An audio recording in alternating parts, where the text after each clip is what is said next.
Իսկ հիմա բոլոր մեծիկներին ու փոքրիկներին հրավիրում ենք այստեղ, որովհետև առաջին անգամ տարածաշրջանում, կարելի է այդպես ասել, առաջին անգամ տարածաշրջանում ստեղծվել է լիամետրաժ մուլտֆիլմ արհեստական բանականության շնորհիվ, միջոցով։ Մուլտֆիլմի անունն է Փոքր մհեր եւ այս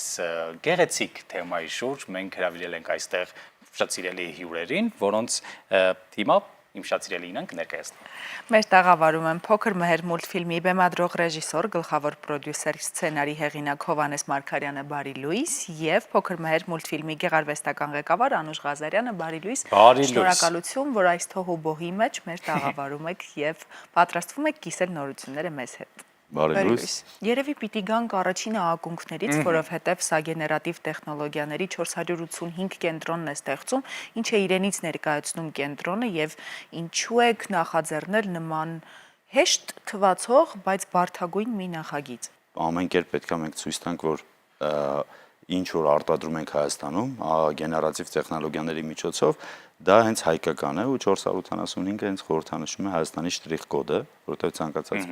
արտադրանք, որը որ արտադրվում է Հայաստանում, սկսում է իր շտրիխ կոդը 485 թվերով։ Ինչպես ծնվեց գաղափարը անդրադառնալու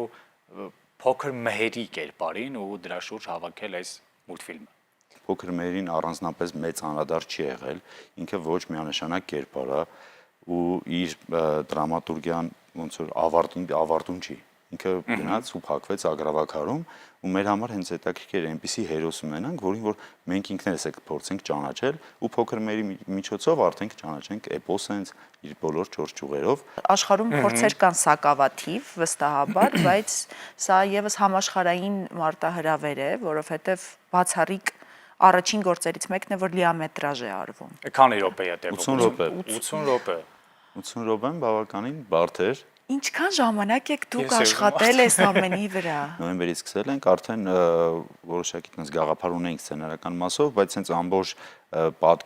պատկերաշարը ստանալու համար մոտ 4-5 ամիս, եթե ոչ մի փոքր ավել, 4-ից 5 ամիս, բայց առանց շաբաթ կիրակի էլի։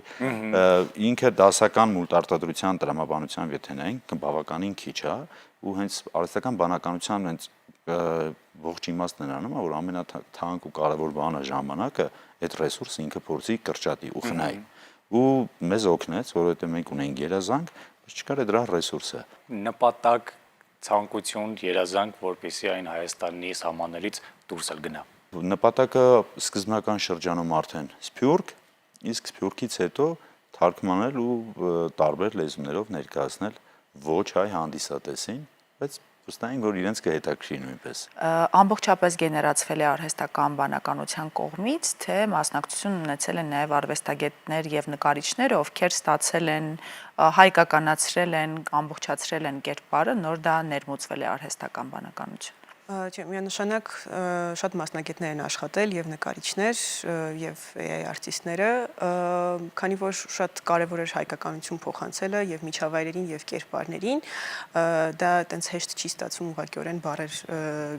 prompt-ը գրելով եւ ինչ որ արդյունք ստանալով, դրա վրա մի քիչ ավելի երկար աշխատանք է պահանջվում եւ դրանով զբաղվում են նկարիչները։ Օրինակ կարամ բերեմ հենց մհերի դյութազնական հագուստը, եթե սովորական հագուստ ենք նկարագրում, դա բնականաբար շատ ավելի հեշտ է ստանալ, բայց հենց հայկական արմատներով հագուստ ուղղակիորեն գեներացնելը անհնար է եւ դրա համար աշխատանքը հետեւյալ ձև է գնացել։ Մենք դիմել ենք մասնագետների, տարազի մասնագետների ու իրանց հետ միասին սկեչերով տարբեր մի քանի տարբեր հագուստներ փորձելով, իրանց հետ հաստատելով, արդեն իսկ ձեռքով նկարելով, արդեն դա տվել ենք արհեստական բանականությանը ու դրա հիման վրա արդեն գեներացվել է հագուստը։ Յուրաքանչյուր տեսարան, յուրաքանչյուր կադր նախապես գծվել է մատիտով, պատկերը արդեն հասկացել ենք, որ այսպիսի կադր ենք ուզում, այսպիսի օբյեկտիվ, լույսը այսպիսին պետք է լինի, նոր արդեն դա գեներացվում է։ Շատ կարևոր տեղ ունի նաև գեներացված մուլտֆիլմի մեջ ձայնը, որը կարծես թե վստահել եք նաև անվանի դերասանների։ Փոքր մհերը մեր մոտ Սոս Ջանիբեկյանն է, հերոսներից մենք պատմիչը Խորեն Լևոնյան, Ռաֆայել Երանոսյան, Արուսիկ Տիգրանյան, Լևոն Հարությունյան, Դավիթ Հակոբյան, Վահե Բոնին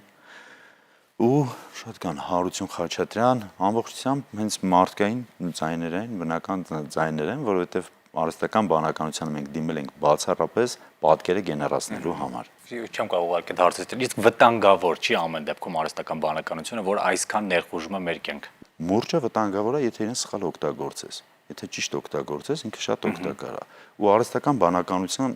կիրառումը դա չի նշանակում, որ դասական մուլտը ավարտվեց, էլի։ Ոնց որ օրինակ քարիդարը չավարտվեց, չէ՞, նրա պատճառով որ քարը վերացավ։ Ուղղակի գործիքներ հայտնվեցին, որոնք հեշտացրեցին մարդու կյանքը, բայց քարը մենք օգտագործում ենք։ Այ հենց սա ես ուզում լսել, որ հանգիստ Ապրես։ այսպես ասի,